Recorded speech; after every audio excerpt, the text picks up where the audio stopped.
Oke teman-teman masih semangat ya? Kok loyo, boleh dinikmati snack dari panitianya. Habis mbak, diisi ulang. Oke, langsung saja ya kita lanjut ke narasumber yang kedua kita, yaitu beliau Bapak Profesor Dr. Haji Supriyanto LC-MSI. Mohon izin Bapak, saya membacakan kurikulum vitae Anda terlebih dahulu. Beliau bernama Profesor Dr. Haji Supriyanto LC-MSI, nomor NIP-nya beliau 1994-1999-1999-031001. Beliau lahir di Purbalingga tanggal 26 Maret 1974. Beliau beralamatkan rumah di RT 26 RW 10 Desa Pasunggingan, Kecamatan Pangadegan, Purbalingga.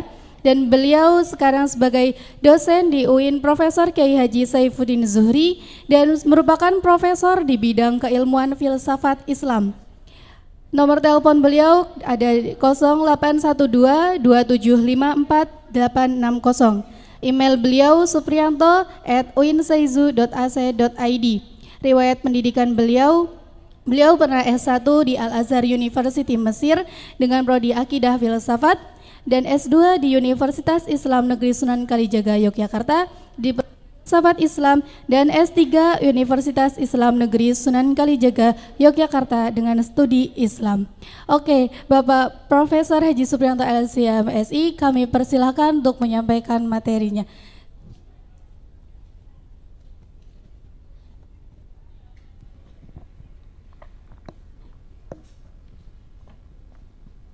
Assalamualaikum warahmatullahi wabarakatuh.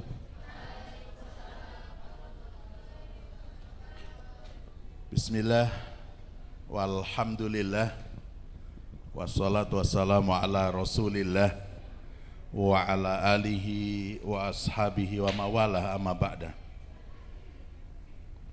Yang saya hormati Bu Vina, psikolog kita,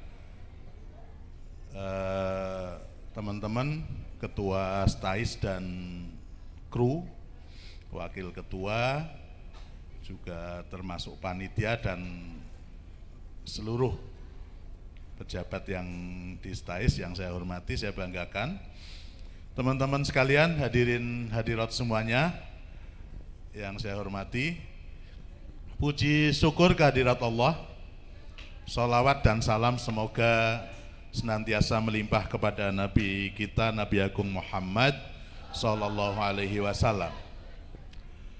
Baik, saya tak sambil jalan-jalan. Tadi kalau bicara gendut tadi, iya Bu Wina, yang tersinggung gendut tadi, gendut. Enggak, saya enggak tahu kalau saya kadang malah minta dibully karena kalau enggak dibully ku kebablasan Bu. Ya, termasuk ketika saya nulis disertasi enggak selesai, saya bikin situasi di mana saya merasa terancam gitu. Saya minta teman-teman untuk ente kalau enggak besok enggak selesai modiar kowe kan itu kan. Nah, iku sehat nggak mentalnya Bu? Ya, menarik yang tadi disampaikan. Saya jadi pengen punya pasangan psikolog nih.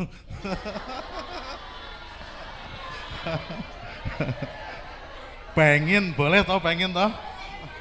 Pengen nggak Mas? Enggak, kalau ente nanti dapat psikolog ente ya habis ente kan.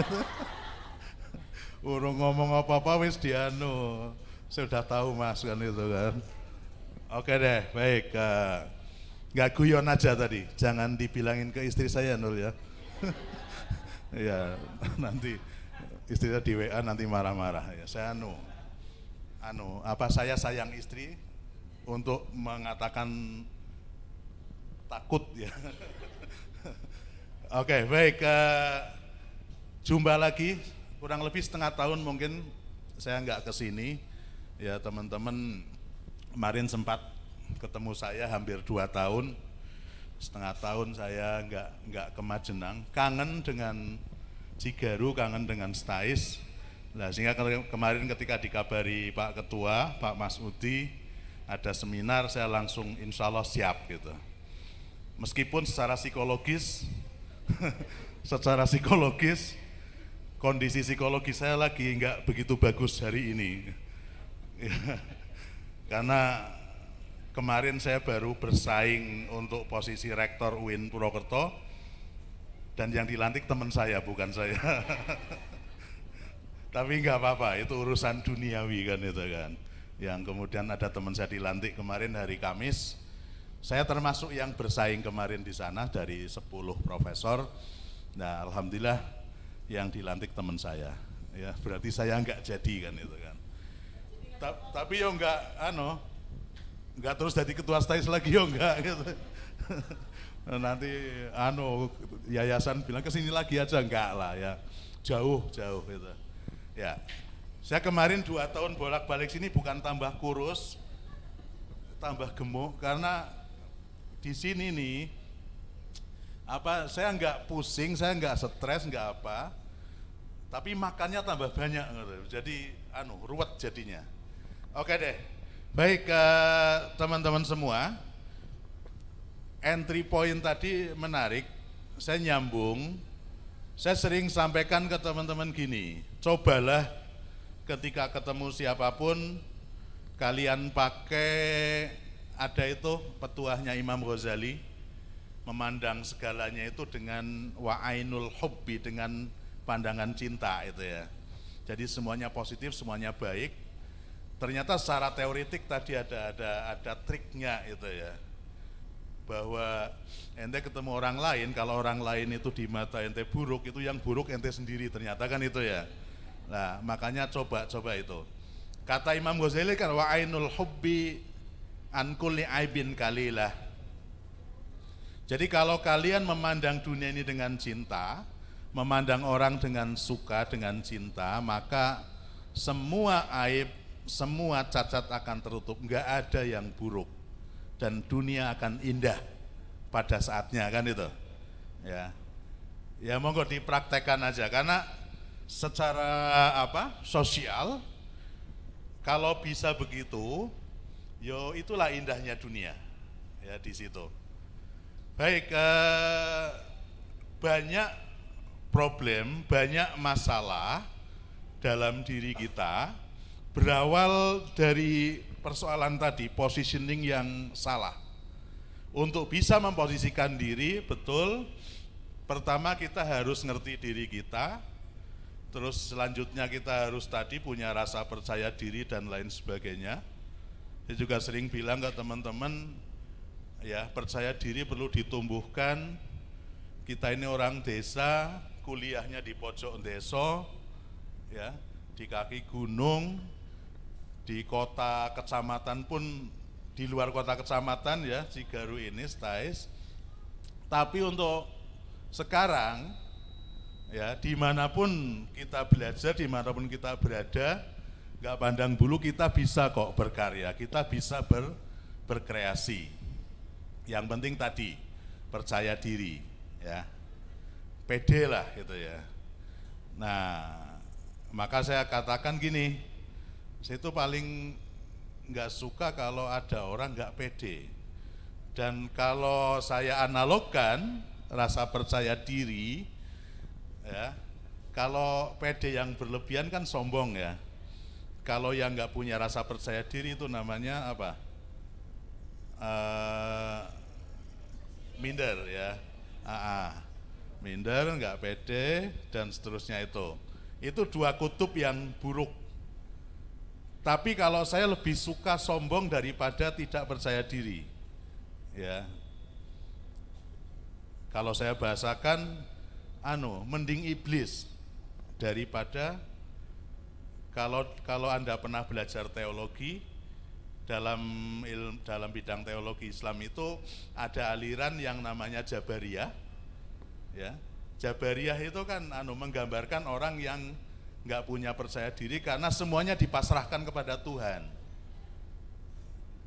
Lah, wong kita saja Saya misalnya kalau saya punya pasangan, punya istri ya, kok pasrah terus, ya, fatalistik terus, jabariyah terus, kayaknya nggak nyaman ya Tik.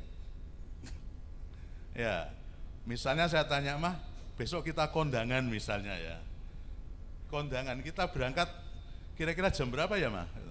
Terus istri saya jawab, terserah papa lah gitu kan, terserah. Oh nek pasangan jawab terserah baru sekali, itu gagah banget wong lanang kan itu kan, berarti bojoku manut nyong kan itu kan. Nah pacar juga gitu biasanya ya. Terus tanya kedua mah, dress code-nya apa besok, batik apa kita pakai jas, pakai apa, udah terserah papa. Udah mulai tanda tanya, kok terserah lagi kan itu kan. Ketiga tanya lagi, ini kita ya mah, kira-kira pakai motor biar santai apa pakai mobil ya. Nah, terserah papa lah gitu. Sudah 3 kali ini sudah mulai pusing suami itu. Iki bojoku iki apa model ngene iki ya. Ya.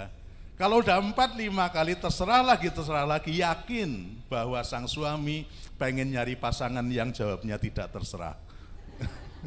Pengen ganti kan biasanya gitu.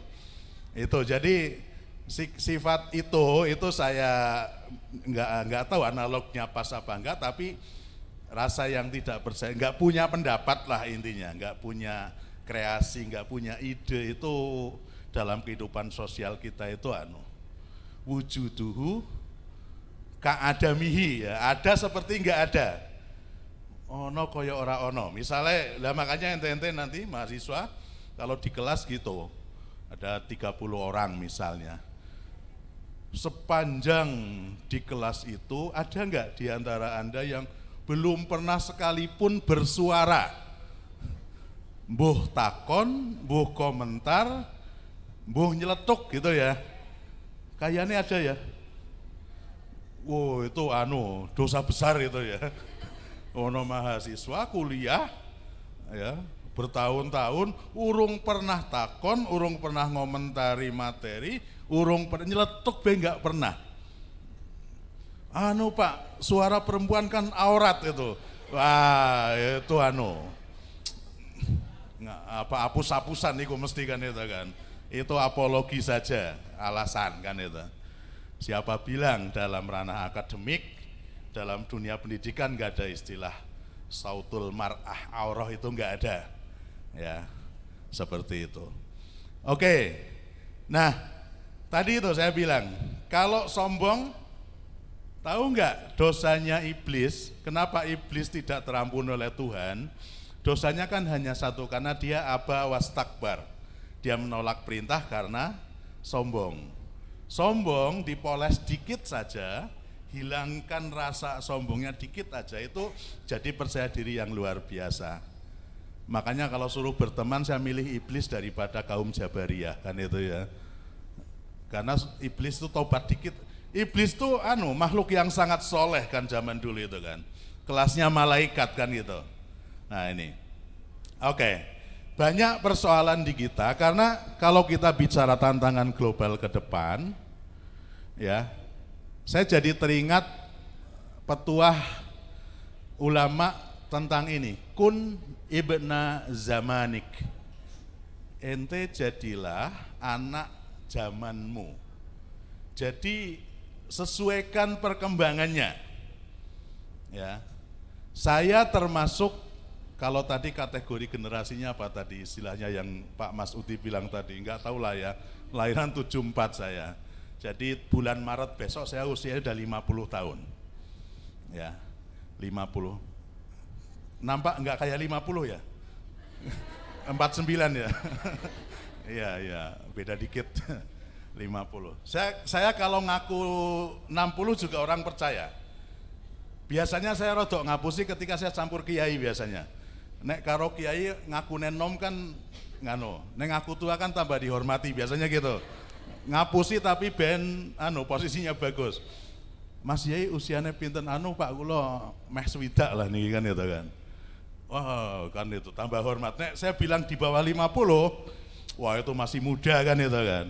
Tapi nek campur anak muda, saya ngakunya muda kan itu kan. Ya yang penting produktif kan itu kan. Konteksnya apa? Nah, oke. Kun ibna zamanik, jadilah anak zamanmu, jangan jadi fosil. Fosil itu kayak saya misalnya, yang lahiran 70-an, memaksakan tradisi saya, metode saya zaman lampau untuk kemudian diterapkan sekarang, itu fosil namanya ya. Berarti ada nggak Bapak Ibu dosen kita yang seperti itu? Kayaknya akeh ya. Jadi Bapak Ibu dosen kita yang simbah-simbah kadang-kadang kan mereka membayangkan kuliah ya koyo zaman mbiyen kae. Nggak tahu ada milenial, ada Gen Z dan lain sebagainya. Ya, kun ibna zamanik, jadilah anak zamanmu. Karena kalau tidak, maka kita akan ketinggalan jauh. Ya resepnya tadi itu, kenali dirimu. Karena kalau ente sudah tahu diri kita, potensi kita, yang kita butuhkan ke depan apa sih untuk menjawab tantangan-tantangan global ini, tantangan yang luar biasa. Ente-ente yang mahasiswa ini kan pasti nggak ngalami toh zaman kirim surat pakai perangko gitu ya. Iya. Nek saya ini pengalaman saya ketika kuliah di Mesir tahun 92 sampai 97. Ya, 92. Bu Vina lahiran tahun berapa? Oh, masih ya Mas ya. Iya, berarti yang sudah tua banget saya berarti ini. Iya. Terlalu cepat lahir apa saya ya? Ya. Tapi alhamdulillah kalau secara akademik ini tahadus bin nikmah. Saya tahun kemarin dapat gelar profesor. Jadi kalau profesor di kalangan dosen ini kan sudah jabatan tertinggi. Jadi kalau di dunia saya bilang jabatan tertinggi saya capai. Sekolah sudah S3, sudah selesai doktor, udah nggak ada sekolah lagi yang lebih tinggi. Profesor udah paling tinggi. Saya nggak tahu tinggal nyari apa lagi nih ya. Nyari duit paling gitu ya. Ya kalau jabatan ya paling nanti jabatan yang tambahan-tambahan kayak jadi rektor, mungkin jadi dirjen, mungkin jadi apa, paling tinggal nyari itu. Ya di dunia. Jadi selesai sebetulnya urusan saya. Ya tinggal ngibadah gitu ya. Oke. Jadi apa namanya? Tadi saya bilang bahwa kun ibna zamanik, jadilah anak zamanmu. Perkembangan apa? Ikuti. Karena gini, kita punya banyak masalah, kita punya banyak persoalan. Misalnya anak-anak muda zaman sekarang, kadang kita prihatin ya beberapa tempat masih ada yang suka tawuran. Kemarin di Cimanggu apa ya yang bullying SMP itu, kekerasan itu di mana-mana. Ya, monggo itu kita semua bisa lah ngupgrade itu, bisa memperbaiki itu dari berbagai sisi. Kemudian kadang anak-anak muda itu cenderung untuk sulit lagi untuk menghormati yang lebih tua. Nah, ini keuntungan kita kalau di pesantren biasanya adab itu biasanya lebih ditekankan meskipun kadang-kadang over gitu ya.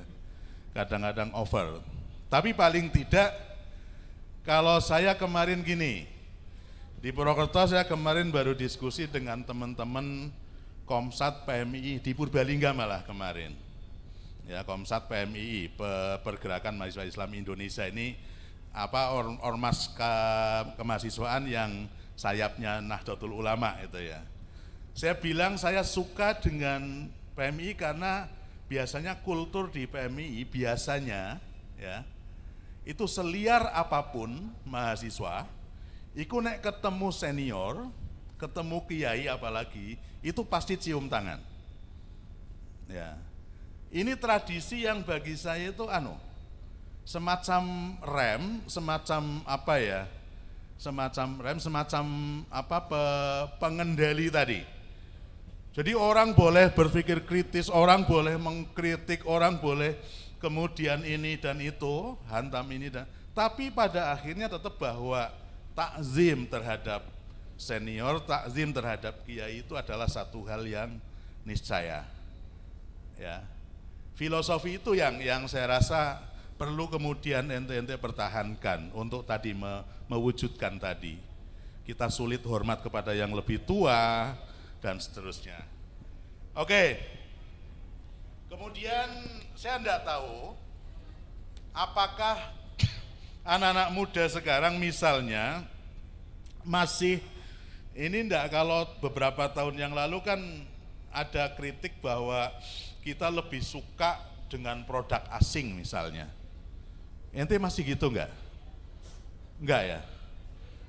Produk asing, misalnya baju, nah itu masalah harga ya.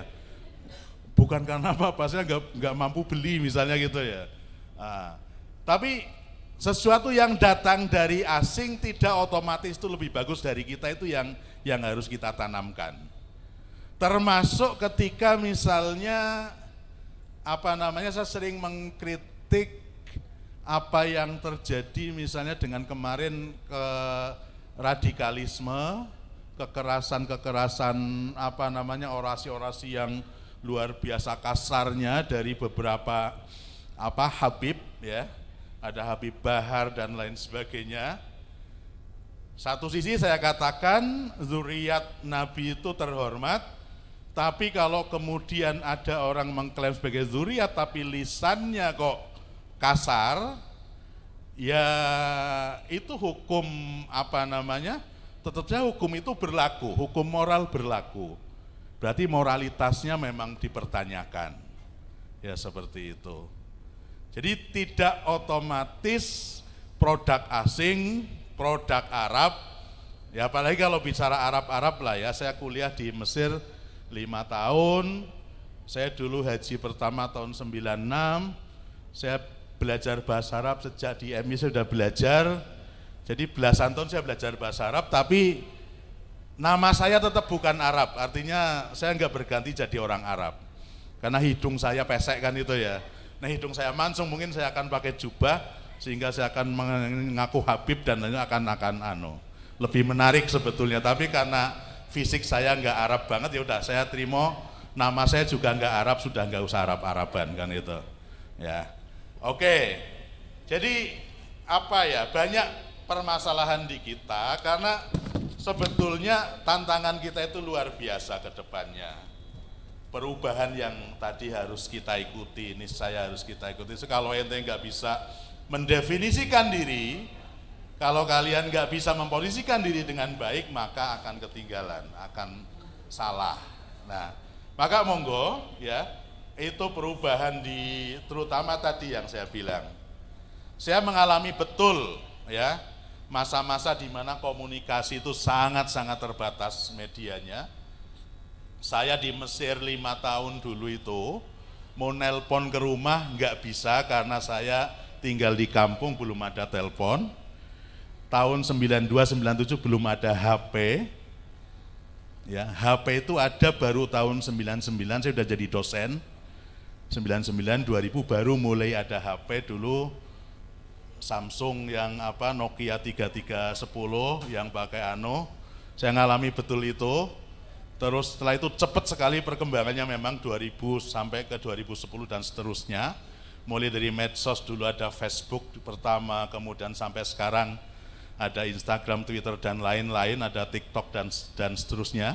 Itu perkembangan yang luar biasa. Itu sebenarnya sejak tahun 2000 mulainya detail. Karena sebelum 2000, yaitu tadi dulu itu kita nggak membayangkan fit call itu bisa kan itu ya. Saya mau nelpon aja dulu susah. Saya nelpon itu harus nitip nomor yang temen yang ada di kota. Saya 5 tahun di Mesir itu nelpon orang tua nyambung hanya sekali. Karena seringnya keselisiban. Janjian karena jamnya kan selisih 4 jam, 4-5 jam. Sini jam berapa? 12 malam, di Kairo baru jam 8. Jadi janjiannya sering keselisiban karena di rumah temen. 5 tahun hanya sekali. Saya seringnya yang ngirim surat nyampe ke rumah 10 hari, balesan 10 hari. Jadi setiap 3 minggu saya nunggu tukang pos di kamar. Tapi asik ya, asik betul. Karena apa? Sambil tiduran, sambil jam 10 pagi biasanya ada tok, ada surat gitu ya, tukang pos itu biasanya. Surat itu bisa dari orang tua, dulu mungkin dari pacar, ya, dan seterusnya. Pacar, kalau yang dulu pacar yang nggak jadi istri biasanya itu, ya kan? Dan seterusnya itu asik lah. Saya sampai ngoleksi perangko sampai ratusan perangko, tapi udah hilang kayaknya. Nah itu bergeser sangat cepat sejak tahun 2000 ke sini. Nah ente lahir setelah tahun itu, lah kalau ente nggak ikuti perkembangan itu dengan baik, maka alamat akan ketinggalan. Maka persiapkan diri Anda semua. Anda butuh yang namanya satu, biar caranya ben ora ketinggalan, ya memang harus memperkuat literasi. Banyak membaca, banyak belajar. Ya. Nek dalam ranah filosofis, salah satu ilmu yang ente harus kaji agar ente bisa eksis, ente bisa ngikuti perkembangan adalah ilmu logika. Ya, logika coba ente baca aja satu bukunya Pak Mundiri misalnya itu. Kuasai itu, maka ente akan bisa mematahkan akal sehatnya Rocky Gerung misalnya gitu ya. Atau Pak Amin Rais ketika ngomong apa, kesalahan, Pak Amin Rais itu salah logikanya kan itu kan. Atau sekarang ini kan pilpres kan ramai biasanya. Wow itu siapa si A ini keliru ini logikanya, kesalahannya ini misalnya.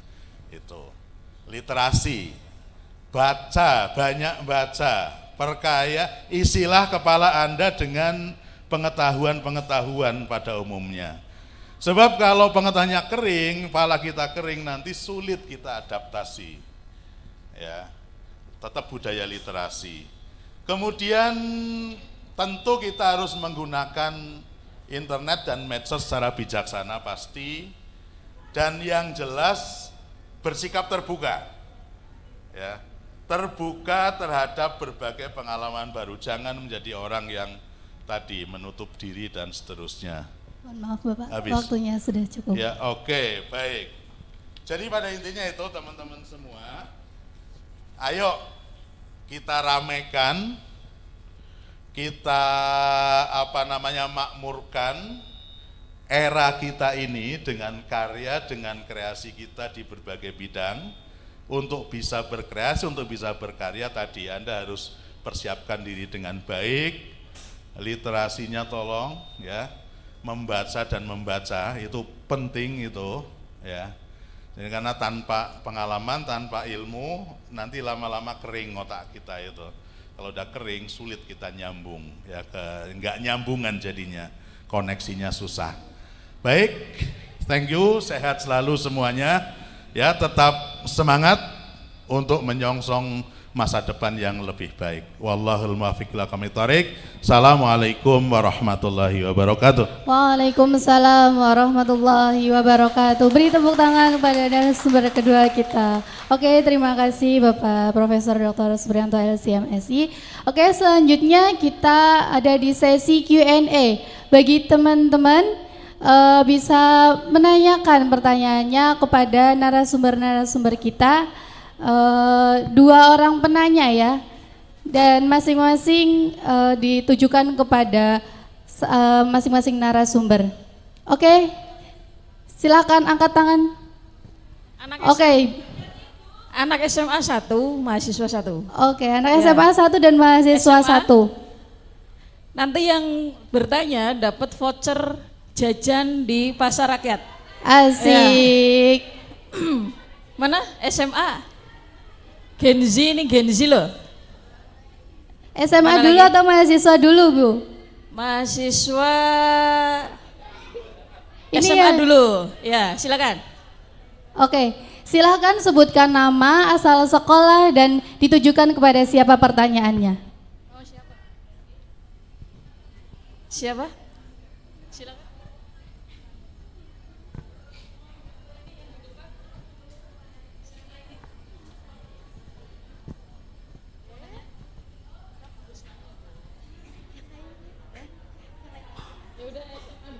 Mahasiswa dulu deh. Mahasiswa dulu. Ini Bu yang di depan. Ini.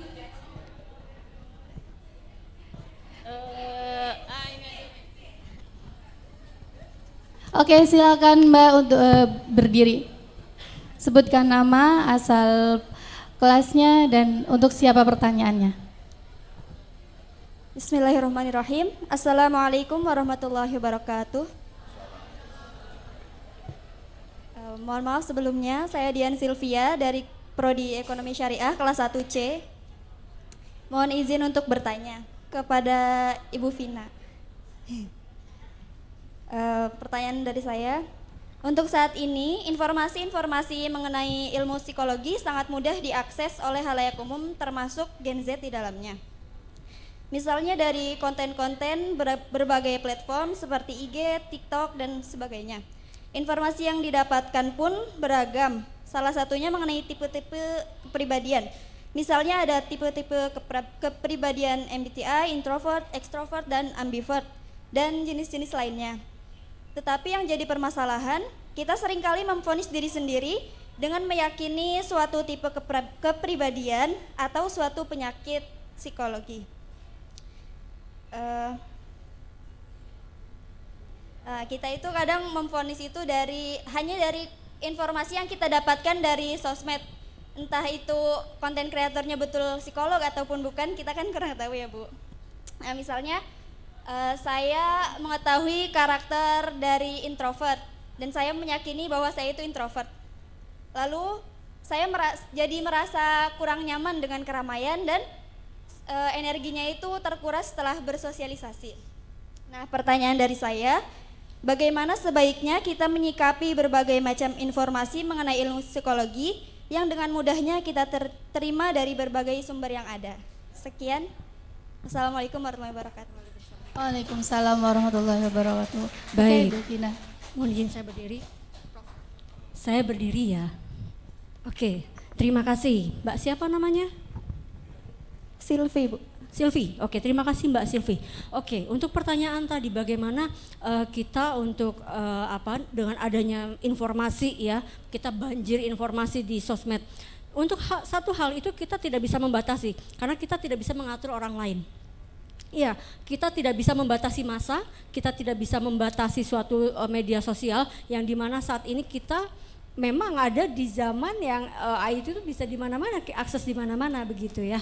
Nah, hanya saja ketika tadi mungkin Mbak Silvi gimana nih, saya kan jadi belajar pada internet begitu ya.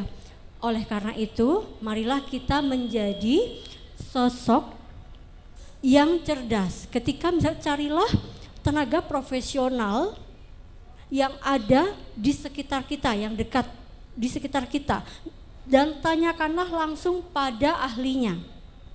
Tanyakan langsung pada ahlinya. Ketika mungkin tadi Mbak Silvi, kok saya meyakini saya introvert begitu ya. Di sini pun ketika di sosmed itu kan hanya kulitnya saja ya. Bisa benar, bisa tidak.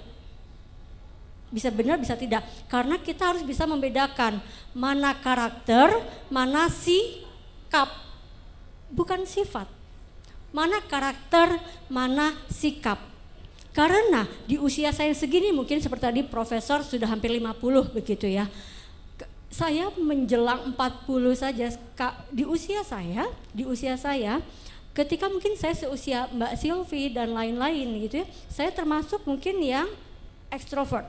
Tapi percayalah kita akan memasuki fase ambivert. Kita introvert bisa, ekstrovert bisa. Percayalah nanti di usia saya ketika gabut itu apa? Gak ada kerjaan ya. Bisa seharian saya betah di rumah, nyalakan pendingin ruangan, angkat handphone. Seperti itu ya. Nah, ketika tadi menjawab dari pertanyaan Mbak Sylvia, bagaimana begitu ya. Yang pertama, kita tidak bisa untuk menstop. Kita, gimana nih, coba dong itu di stop, minta ke Kominfo, nggak bisa juga, nggak bisa. Tapi yang bisa kita lakukan adalah kita bukan mengatur eksternal, tapi yang bisa kita kendalikan adalah diri kita, how to be, kan gitu. Bagaimana kita bersikap dan kita bijak untuk diri kita sendiri. Yuk, ketika misalkan Anda merasakan ada hal sesuatu memang yang harus dikonsultasikan, carilah di tenaga profesional yang sesuai dengan bidangnya. Begitu. Ketika misalkan Anda misalkan seperti tadi karakter, oh bisa ke psikolog gitu. Wah, ini psikolognya ini juga nih, apa iklan juga. Boleh, tidak perlu di Majenang. Ketika misalkan oh psikolognya aku udah kenal sama Bu Vina, suatu saat nanti saya ketemu saya malu begitu. Boleh, silakan, yang di luar kota juga banyak, tapi pergilah ke psikolog face to face kalau bisa. Kenapa saya kalau tele saya juga tidak, saya tuh tidak bahkan menolak dengan halus ketika ada minta konsultasi lewat online atau misalkan lewat telepon atau misalkan lewat WhatsApp. Karena apa? Itu akan berbeda persepsinya karena kita tidak tahu. Ketika saya berhadapan, saya bisa menangkap, oh tipe seperti ini dia kurang nyaman ketika saya berbicara terlalu lugas. Ataupun ketika dengan ibu ini tidak mungkin saya pakai bahasa gaul. Misalkan dengan ibu siapa ibu? Bu Lastri, tidak mungkin saya menggunakan bahasa yang digunakan Gen Z, misalkan FYI ya gitu. Nanti Bu Lastri, apaan FYI gitu kan? For your information, atau mungkin yaudah Bu Lastri, YTTA aja dah. Apalagi YTTA gitu kan? Ternyata YTTA itu yang tahu-tahu aja. Apalagi nih Bu Lastri, POV gitu. Apalagi tuh POV? Padahal apa? Point of view. Ketika saya berbicara, mungkin wah kata Bu Lastri, tapi mohon maaf ya Bu Lastri, saya berbicara secara umum. Atau mungkin secara pribadi Bu Lastri bisa menjawab itu gitu. Tapi kebanyakan, misalkan seusia ibu saya tidak mengerti apa tuh POV, YTTA, FYI gitu kan, nggak bisa. Atau cemiu gitu kan, tahu cemiu nggak? CMIIW gitu ya. Correct me if I'm wrong gitu kan. Misalnya Bu Lastri, saya WhatsApp Bu Lastri gitu, Bu Lastri CMIIW, wah ini psikologinya ngapain dia ketawa cemiu gitu, nanti dikirain uhui gitu. Padahal correct me if I wrong gitu kan. Atau mungkin Bu Lastri YTTA ya, apaan ya, oh yang terhormat kali ya katanya. Gila nih katanya, psikolognya masa ngobrol di akhir yang terhormat, padahal yang tahu-tahu aja begitu. Jadi pergilah ke tenaga profesional yang sesuai dengan kebutuhan Anda. Kita tidak bisa mengatur eksternal. Terima kasih. Oke, terima kasih atas jawabannya Bu Vina. Bagaimana Mbak Sylvia, apakah sudah puas? Oke, terima kasih. Lanjut untuk penanya dari SMA. Selanjutnya dari SMA ada enggak? Kalau tidak ada berarti dari kaum Adam. Karena saya perempuan jadi mau cari kaum Adam. Oke, silakan.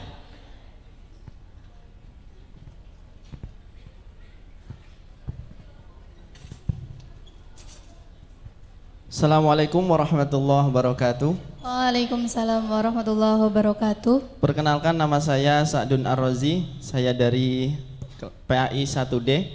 Izin bertanya kepada Ibu Febianti dan Profesor Dr. Supriyanto. Yang pertama pertanyaan saya, saya bekerja di mengajar di salah satu MTS swasta di Wanarja. Ketika ada peserta didik baru, itu ada sebagian anak-anak yang di keluarganya itu tidak dididik oleh orang tuanya karena ditinggal pergi merantau. Nah, ketika masuk ke madrasah, mohon maaf, anak tersebut itu brutal. Bahkan absensi sholat saja hampir tidak ada. Ketika dihukum tidak ada rasa takut dan sebagainya. Lah, sikap kita secara pendekatan psikologisnya dan secara mentalnya itu harus seperti apa? Solusinya agar si anak tersebut itu bisa dipantau. Karena kegiatan di sekolah hanya sebentar dan kegiatan paling banyak itu di rumah. Sedangkan di rumah anak tersebut tidak terpantau oleh orang tuanya. Lalu yang kedua, untuk Profesor Dr. Haji Supriyanto, tadi sedikit membahas mengenai habaib atau dzurriyyah Nabi Muhammad SAW. Pertanyaan saya, apakah di negara Arab itu ada habaib? Lalu yang kedua, yang saya masih bingung, mengapa, karena saya hidup di lingkungan organisasi, mengapa habaib atau habib itu paling banyak muncul di acaranya, mohon maaf, NU, tidak di acara Muhammadiyah? Terima kasih. Assalamualaikum warahmatullahi wabarakatuh. Waalaikumsalam warahmatullahi wabarakatuh. Oke, kepada Ibu Vina untuk bisa menjawab terlebih dahulu. Oke, baik, saya berdiri lagi. Mohon izin Prof. Saya berdiri ya. Mohon izin, tadi yang bertanya yang mana? Oh, oke. Oke. Dengan Mas Pak Guru siapa? Sa'dun, Pak Guru Sa'dun. Oke. Bagaimana anak tersebut begitu ya? Memang mungkin begini, saya sama mungkin kasusnya sama seperti di rumah sakit. Misalnya ada kasus A, ada pasien kasus A. Kita selalu ada istilahnya rawat bersama, rubber. Misalkan awalnya adalah pasien ini adalah pasiennya dokter bedah. Begitu ya, misalkan analoginya dulu ya, dokter bedah. Dan dia ada kecenderungan untuk anxiety, kecemasan, maka di-refer ke psikolog. Dan ternyata dia ada pernah riwayat jatuh dari motor di area kepala, maka di-refer juga dengan dokter syaraf, seperti itu. Nah, itu sama seperti kasusnya seperti kami di tenaga kesehatan maupun tenaga pendidik. Jadi memang kita tidak bisa sendiri Pak Sa'dun betul ya. Bisa nanti dikonsultasikan dengan guru BK. Guru BK nanti dikonsultasikan dengan guru BK ketika misalkan orang tuanya memang ada pengganti wali muridnya ada di rumah. Pengganti wali muridnya ada. Bisa nanti biasanya kalau kami istilahnya namanya home visit. Saya tidak tahu kalau di tenaga pendidikan ada tidak. Sama ya, home visit. Tugas kita yang pertama betul untuk make sure, untuk meyakinkan seperti apa di TKP itu. Situasinya seperti apa sih yang sebetulnya? Apakah hanya jarene ketika misalkan kami pasien, pasien ini misalkan kami merawat psikotik itu dengan gak ada arah untuk gangguan jiwa. Apakah dia tantrum betul? Tantrumnya apakah setiap waktu, apakah setiap saat atau hanya beberapa saja? Adakan home visit. Ketika misalkan sudah diadakan home visit dan itu memang keluarganya tidak, misalkan orang tua kandungnya tidak ada, maka kita mencari support system yang lain. Ketika support system yang lain tidak bisa diharapkan dan ternyata mungkin tidak sesuai dengan apa yang diinginkan oleh kita sebagai tenaga pendidik, mungkin di mata Pak Sa'dun dan Bu Guru lainnya, bahwa kita memang tugas kita seperti dalam agama mungkin ya, kita hanya diminta untuk mensyiarkan begitu ya Prof. Kita hanya untuk mengajarkan, untuk memberitahukan, memberikan dakwah. Ketika si anak tersebut atau mungkin murid tersebut dia lari dari ajaran kita, dari aturan kita, maka memang kita berusaha sesuai dengan tupoksi kita. Kita tidak bisa memaksakan itu karena kalau tidak nanti kita yang akan terbebani sendiri. Misalkan kami di rumah sakit, kita sudah memberikan advice kepada pasien. Misalkan dengan pasien padahal awalnya dia adalah pasien bedah. Kita memberikan advice kepada keluarga dan kepada orang tersebut yang bersangkutan. Pak, nanti bahwa ABCD HIJ KLMN. Ketika yang bersangkutan tidak mau menerima kita, maka tugas kita adalah ya berdoa kembali. Karena memang kita tidak bisa Pak Sa'dun. Tugas kita memang. Tapi yang pertama yang harus kita lakukan adalah kita harus rubber Pak. Rubber itu apa kalau di tenaga pendidikan ya? Ngaber berarti ya, ngajar bersama atau mungkin rawat bersama juga ya Pak, atau rawat gabung. Boleh dikonsultasikan dengan dengan guru BK. Itulah fungsinya guru BK, guru konseling. Sekarang namanya guru BK atau guru BP? Guru BK ya. Dengan guru BK. Dari guru BK biasanya beberapa kami juga mendapatkan laporan atau mendapatkan konsulan dari BK, dari sekolah-sekolah tertentu. Itu boleh Pak. Jadi misalkan nanti untuk ketika misalkan nanti biasanya teringat dengan biaya ya. untuk ke rumah sakit begitu ya Pak ya. Boleh nanti mengajukan berarti ke pendidikan, ke dinas pendidikan. Biasanya kami nanti ada visit, itu biasanya gratis Pak untuk yang ke sekolah. Begitu ya Pak. Memang kita nggak bisa berdiri sendiri Pak. Kita guru pelajaran atau mungkin guru kelas dengan guru BK, di situ fungsinya guru BK, dan guru BK nanti akan berkonsultasi dengan yang bersangkutan lainnya. Begitu Pak Syadun? Sedikit lagi Ibu, Ya. Karena memang di sekolah tersebut saya yang dipasrahi di posisi tersebut, dan saya sudah konfirmasi karena mbahnya itu sudah memang sepuh dan memang banyak anak yang seperti itu. Jadi pertanyaan saya itu bagaimana pendekatan psikologis kita, cara mental kita, cara berbicara kita kepada anak yang di posisi tersebut Ibu. Oke baik. Pak Syadun usia berapa? 29. 20. Sudah menikah? Sudah. Sudah menikah. Putranya berapa? 2. Putranya 2. Istri mengajar juga? Oh enggak. Tidak. Oke. Tadi Pak Syadun mengatakan bagaimana maksudnya sikapnya Pak Syadun begitu ya. Berarti secara interpersonal begitu Pak kepada siswa tersebut. Begitu. Oke. Ketika yang tadi saya berikan di awal itu bisa Pak diaplikasikan. Minimal Pak Syadun bisa tahu apa sih sebetulnya, ada apa sih si anak ini, kan begitu.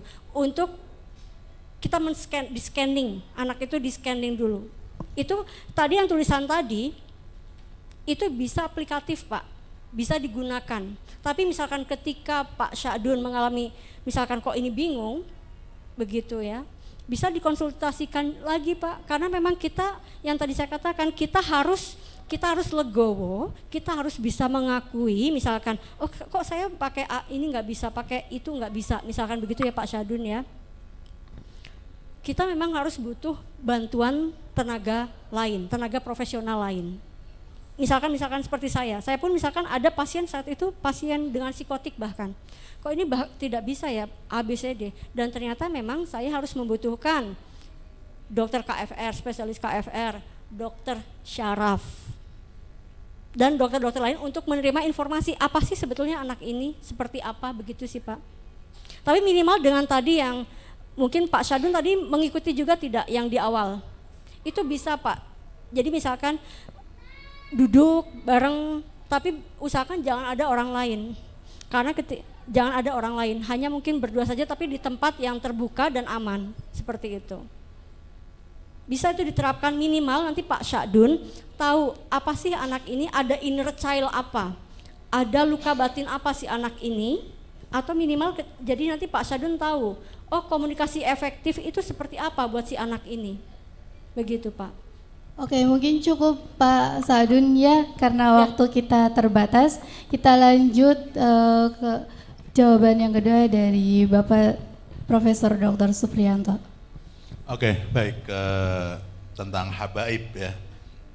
Pada prinsipnya kalau saya pribadi tuntunannya dalam ajaran agama kita harus hormat kepada zuriyatun Nabi, satu itu. Ya, zuriyatun Nabi. Maka saya hampir nggak setiap sholat 5 waktu ya, minimal ba'da subuh, kalau pas saya Fatihah li ridhoillah wali syafaati Rasulillah sampai kemudian la hadratin Nabiil Mustafa wa alihi wa ashabihi wa azwajihi wa ahlihi wa dzurriyyatihi, itu pasti tidak saya lupakan. Satu itu. Kemudian yang kedua, ada nggak di Arab sih habaib atau sayyid atau apa? Realitas ada, cuman kalau di Arab Saudi memang tidak begitu isu itu nggak begitu muncul. Lebih subur justru di Yaman. Nah, Yaman ini tradisinya hampir sama dengan kita yang kalangan Nahdiyin, teologinya hampir sama itu.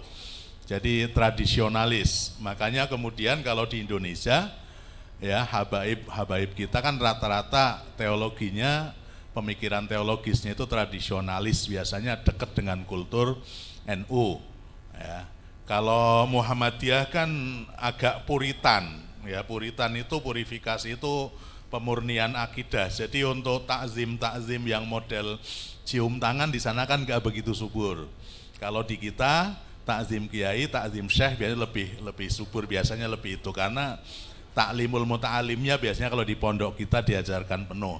Nah kalau di Muhammadiyah takzim juga tapi dengan pola yang lain. Secara teologis seperti itu. Jadi memang ada tradisi yang berbeda di kultur Muhammadiyah dan kultur Nahdliyin. Alhamdulillah dua-duanya, dua ormas terbesar Islam di Indonesia itu, nomor 1 NU, nomor 2 Muhammadiyah, dua-duanya kalau sekarang moderat dan nasionalis, ya, sehingga visi kebangsaan aman. Kalau tadi salah satu tantangan Anda semua nanti ke depan adalah munculnya ekstremisme, paham-paham radikal, yang itu nanti penting untuk kemudian Anda memposisikan diri dengan bagus. Yang terbaik adalah kita bersikap moderat. Moderat itu wasatiyah, wasat, tengah-tengah. Tidak terlalu kanan, tidak terlalu kiri.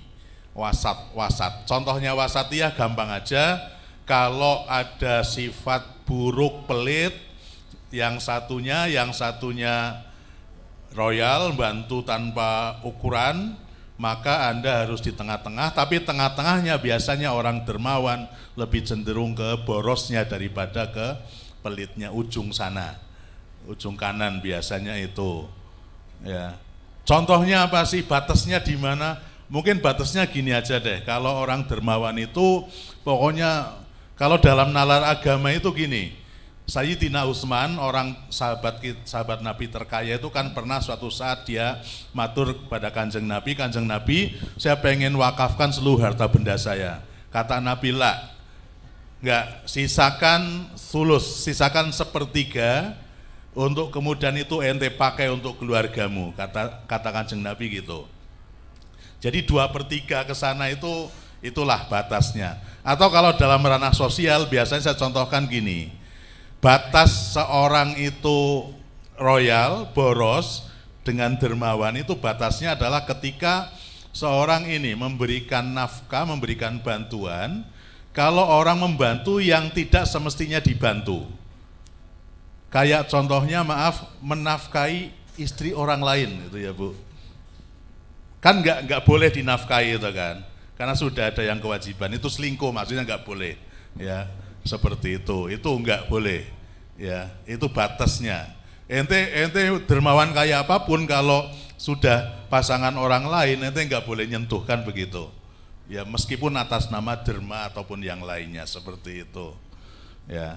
Oke deh, jadi begitu Mas untuk Habaib kenapa lebih dekat dengan Nahdliyin, karena kulturnya memang yang berkembang di Yaman secara teologis, secara keimanan, hampir sama dengan kita, sama-sama tradisionalis.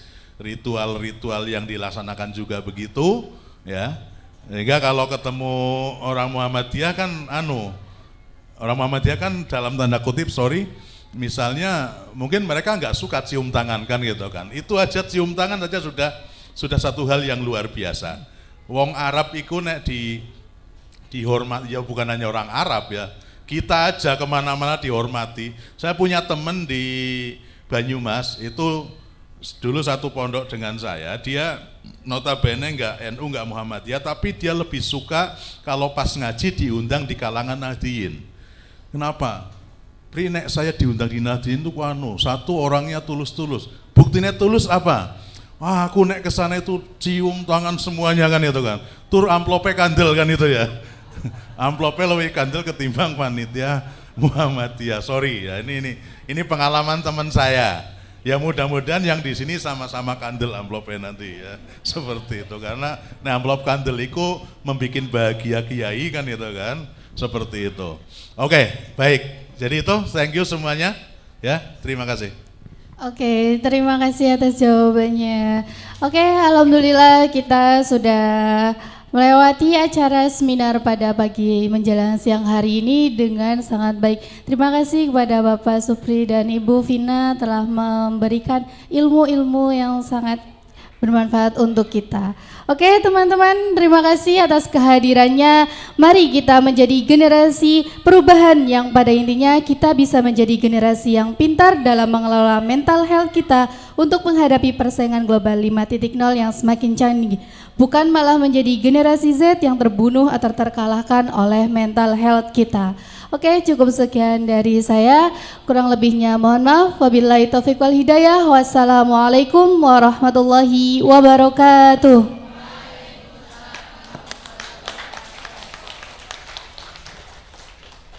Foto bersama dulu boleh? Iya.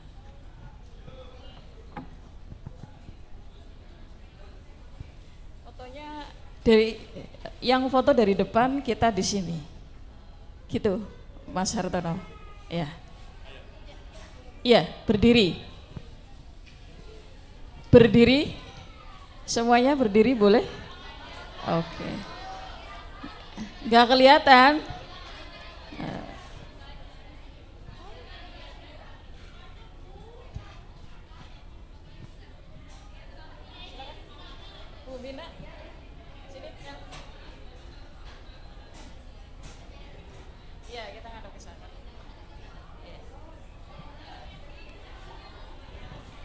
Tenang aja, kelihatan kok, tenang aja. Dari naik.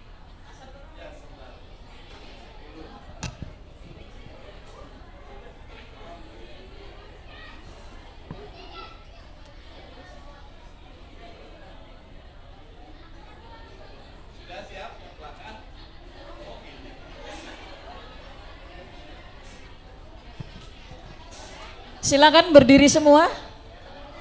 Oke, berdiri semua.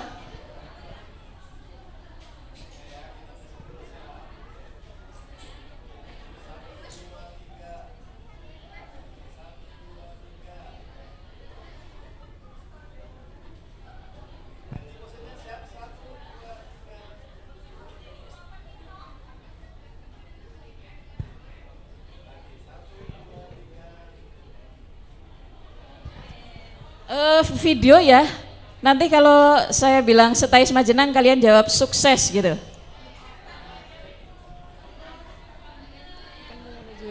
Oke, siap semuanya? Oke, Mas Hartono boleh? Oke. Setais Majenang, sukses!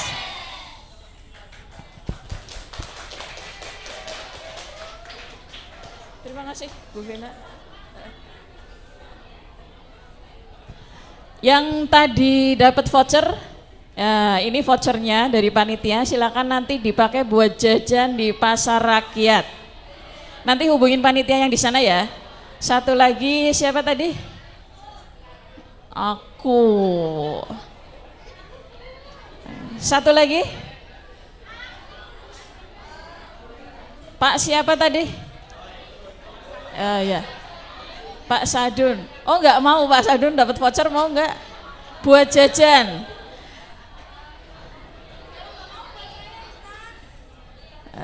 Oke, untuk mahasiswa silakan jangan bubar dulu. Karena nanti kita masih punya rangkaian acara lainnya, ada semaan jam 1, semaan Al-Quran. Dan sekarang ziarah